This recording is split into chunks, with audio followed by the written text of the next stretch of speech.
We're all taking our time to look majestic for you all. All right, so I think it's relevant to, first of all, say that the people on this panel are not representative of the VC or investment community. They represent entrepreneurs. They represent people of different socioeconomic backgrounds. They represent people of our actual society. So these are not your typical VCs, not your typical investors, not your typical GPs. So I think it's relevant to say that, and also to start this panel by talking about the rest of the spectrum, because it's not looking very good, is it? I wanted to sort of set the scene by talking about entrepreneurs and possibly one of the most important ways to empower them, which is giving them a lot of money. And I wanted to get a sense from your perspective of how things are looking for people who are trying to get money in Europe, and what the VC spectrum is like in Europe at the moment. I'd like to start perhaps with Czech, if that's all right. Yeah, I mean, I think as an industry, we know, as you've outlined, that we're missing out on some of our very best founders. Over the last 10 years, Extend Ventures recently did a report which looked at the fact that 1.7% of funding went to all ethnic teams, just 2% went to all female teams, 0.02% went to black women. And it is just shocking that that is the state of one of our most, hopefully, kind of innovative industries. So we set up Ada Ventures, which is named after Ada Lovelace, and it's Ada Lovelace Day today, to address that. And what we've done is we have created a scout network which has 100 people who are leaders of diverse communities. And what that has enabled us to do is see a far more diverse pipeline. And we know that if we have our opportunity set being very diverse, we will invest in more diverse founders. And that's resulted in 10 times more all-female teams, 6 times more all-black teams. And we think that that is a really effective way to change this picture that we see today. And so we're kind of keen to spread the message that that works, but there's other people doing other great things, and hopefully people on this panel will represent the future of the venture industry. Yes, it's very interesting because it's not just the lack of diversity when it comes to entrepreneurs, but also the lack of diversity when it comes to investing in and actually knowing what entrepreneurialness is all about. And I think Tava is perhaps the best person to speak on that front, because you had the experience with Wise, TransferWise at the time, trying to find investment in Europe, right? And that was a struggle to find investors who understood what it was like to work in a company like yours. Absolutely. So for TransferWise, we've raised quite a lot of money, and most of it came from the US.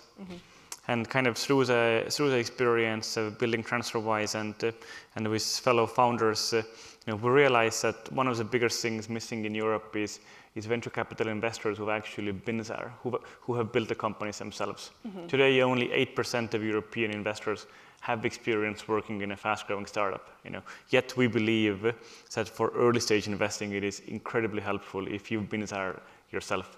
In a way, we're building investment firms that we would have loved to raise money from ourselves. Yeah, it's astounding when you think about all of the sort of proclamations that we've heard in Europe of, we're going to have all these tech unicorns and we're going to make it happen. And then when you look at the makeup of investors, that doesn't necessarily hold up, does it?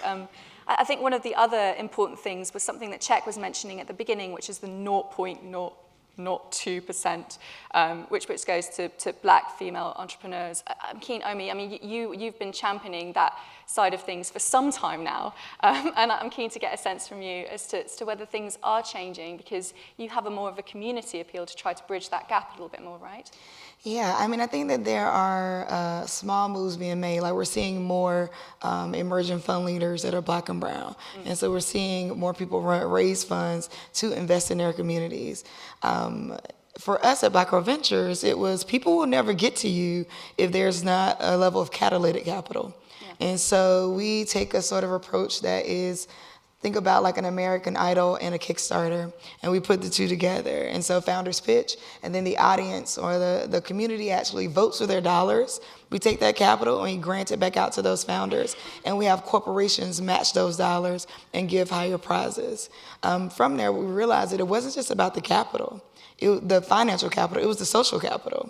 Like in our competition that we did with Nike, the winner, she gained 400 new customers. On top of that, she gained Nike as a customer. And so we sit in between supplier diversity, which is we need to get you a bigger customer, right? It's one thing to get lots of individual customers, but how can we get you a bigger customer?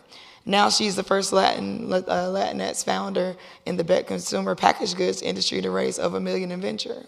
So what are we going to do on the path to, right? Instead of continuously focusing on education, which I feel like people over-index on, and then they undercapitalize founders, I am in between with so that people can get to a Black Seed and get to Ada Ventures, because we're seeing slight shifts, but not as much as we need, right? Considering that we're talking about less than 1% of Black women founders being invested in. Less than 1%, that's still pretty appalling. And it reminds me of something that, Carl, you told me once, which is, there's this whole myth of, family and friends that will come to the aid of any entrepreneur who needs money, that will finance you a load of money at the beginning and help you get off the ground.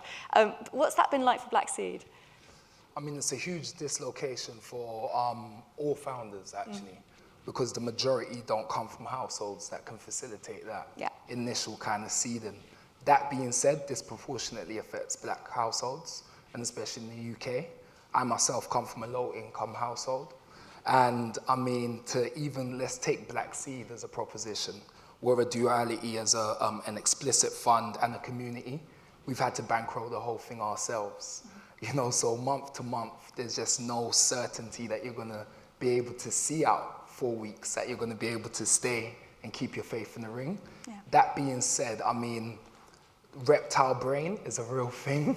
So to be able to build conviction in a prospect or in an investor that maybe doesn't see too much akin, can be a tricky thing to navigate. So that being said, I mean, that initial friends and family remit, I mean, time and time again, no matter what story you hear that initially, to kind of flesh out the idea, maybe to make the MVP, what was needed was maybe a friends and family ticket, but that doesn't exist for most people. So we need to really figure out how we're tending to that breach there, because that's what's going to allow for more of a Black contribution to the existing ecosystem. And it's extraordinarily kind of beginning step, that 100 to 300K that people need to make prototype, to make their idea into a bit of reality so that they can pitch to other investors. It's a huge problem. I wanted to get a sense, because we are facing a brutal economic period. I don't want to say crisis, but an economic period in Europe that looks pretty bad, right, at the moment. And I wanted to get a sense from you as to how that might impact matters, because it looks very much like, perhaps diversity and the efforts that you guys are championing and other people are championing might be impacted by these kinds of things.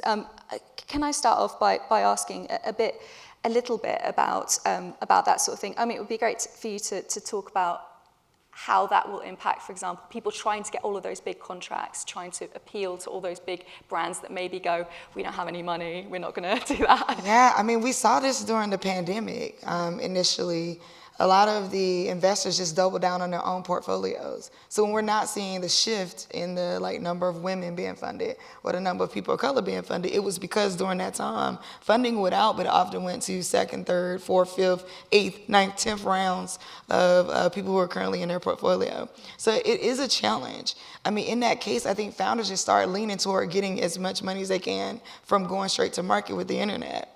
Right? And then we see an oversaturation of trying to get niching down to community, right? Like, who is my customer truly, and how big of a customer can I get is really where founders tend to go, which, it's a dance, right? Because it makes sense. There's a huge risk in the economic downturn, but the rich tend to get richer during the economic downturn. Yeah. So there's also another conversation that we have to have about the world of finance and how we've been viewing how finance has to happen. I think the pandemic taught us that nothing we thought had to be has to be. How does that now work itself further into venture capital is the conversation we need to have. Check, does this resonate with you? Yeah, I think it does, and I think the reality of people thinking about leaving their jobs, that is going to be so much harder. They're thinking about bills they've got to pay. They're thinking about caring responsibilities. It's just, for us to sort of sit here and think, oh yeah, it's still going to be lots of founders raising money. Yes, there will be, but people particularly from these backgrounds that we're talking about, will struggle. But I think these founders have always had to be scrappy. They've always had to prove everything. They've never been backed just because they seem like a good chap. They've always had to do this. So actually, this hasn't changed. And if anything, I think the founders that are in our portfolios kind of like, look, this is business as usual. We're still going to go out. We're still going to find our niche. We're still going to find our customer. And we're going to come. And now the investor community is thinking, actually, I do want to see data. I do want to see customers. I do want to see revenue. And that should hopefully play into their hands. Yeah, and the runway seems to be shorter than ever before. How much pressure do you think that will put on people to have it? I mean, I think it's a fantastic time to be starting a business today. I think it's actually, I think the economic downturn, in whatever shape it comes, will provide great opportunities. First of all, the big companies, the Googles and Facebooks, are not hiring. Soon they might be firing. So that means your input costs, labor, everything else you're buying will go down. I think it is easy to build a business when we're swimming in money. Yeah. I've done these mistakes. I know so many entrepreneurs who've overhired, who haven't grown their revenue aggressively enough. Like it is very easy if you're swimming in money. And I think if you think about it from a diversity angle, it is probably the white man who's able to raise the biggest rounds when there's lots of cheap capital out there.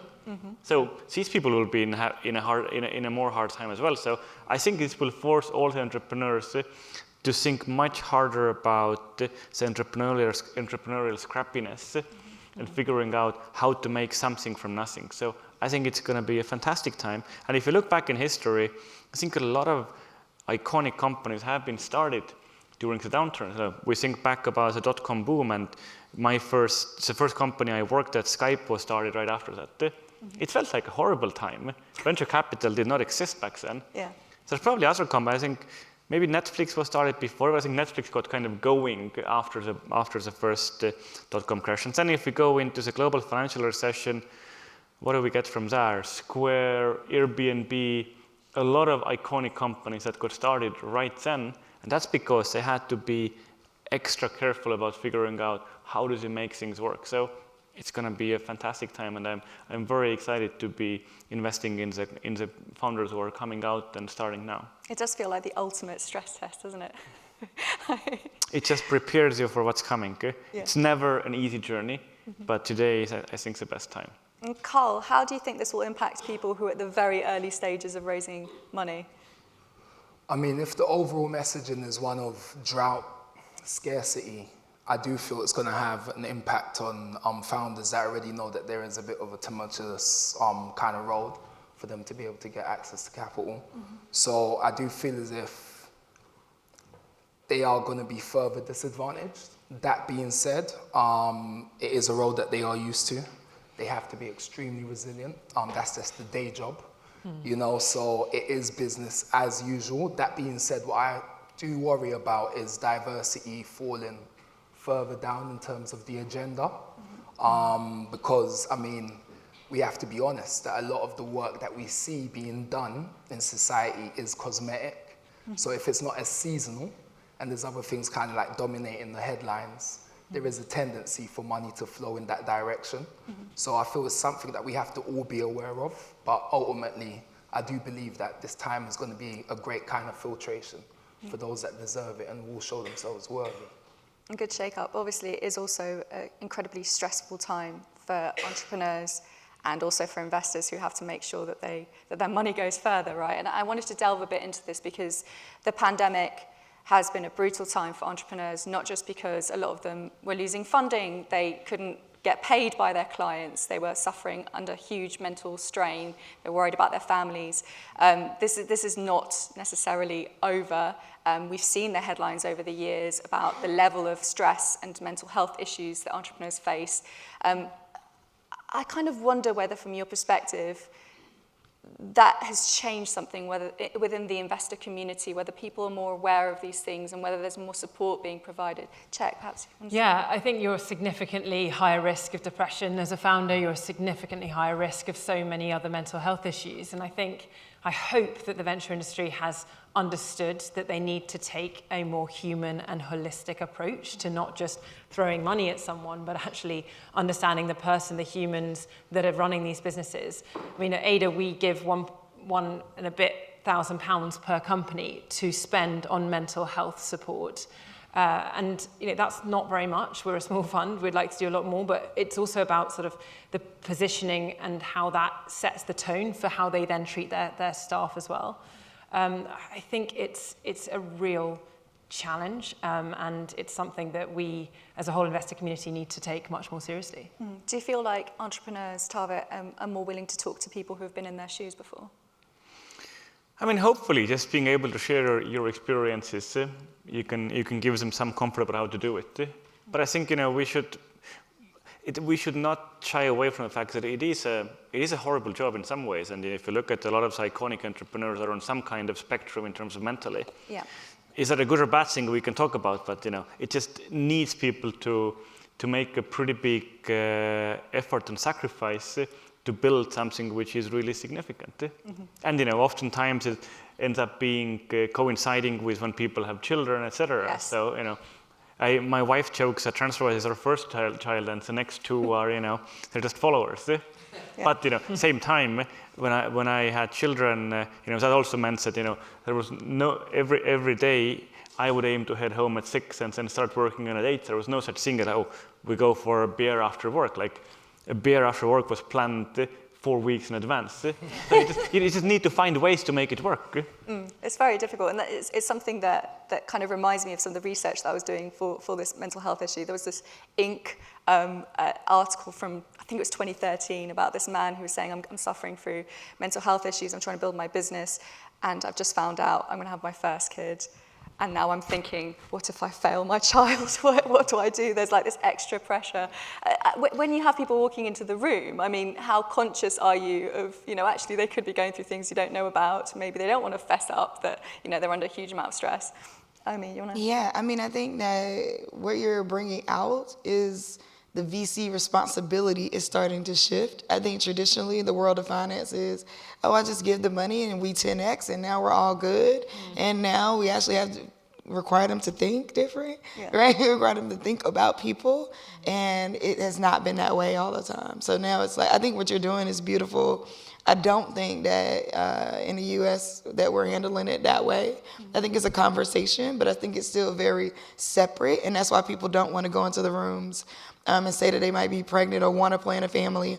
It's still very male. It's still very masculine in the way that you're expected to be. So, even if you do have children or if you have a husband or you're managing a whole family at home, you're often not talking about that as much unless you're using it as a point to kind of find commonality. And even in that, the responsibilities are so different. To have a beer when you get, after work sounds easy for the 4-week planning, but for the mom, it might be a whole 2 months before I can even think about it. You know what I mean? And so I think that I don't know that the mental health conversation and definitely women's issues or, things we need to talk about when it comes to women's health, I don't think that we're there. I mean, my own experience, I had a baby 10 months ago and we were fundraising, ourselves for our fund, which we closed last week, and we were trying to raise £60 million. And going into the room, you can't decide whether you want to talk and disclose about the fact that you're going to have a baby. It's pretty obvious as a woman, if you are. And I think it's creating space for founders, whether they are men or women, to talk about that and to say, it's not going to be something that's taboo. It's going to be something that we run into and we embrace, and we say it is going to change, it's going to be difficult, but actually how can we make it work? And I was on a board meeting last week, and the two founders, myself and the other board member, had all had a baby in the last year, and the company's doing incredibly well, and it's really great to see more examples of that now happening. Yeah, it's really, really fabulous to allow people to speak like this.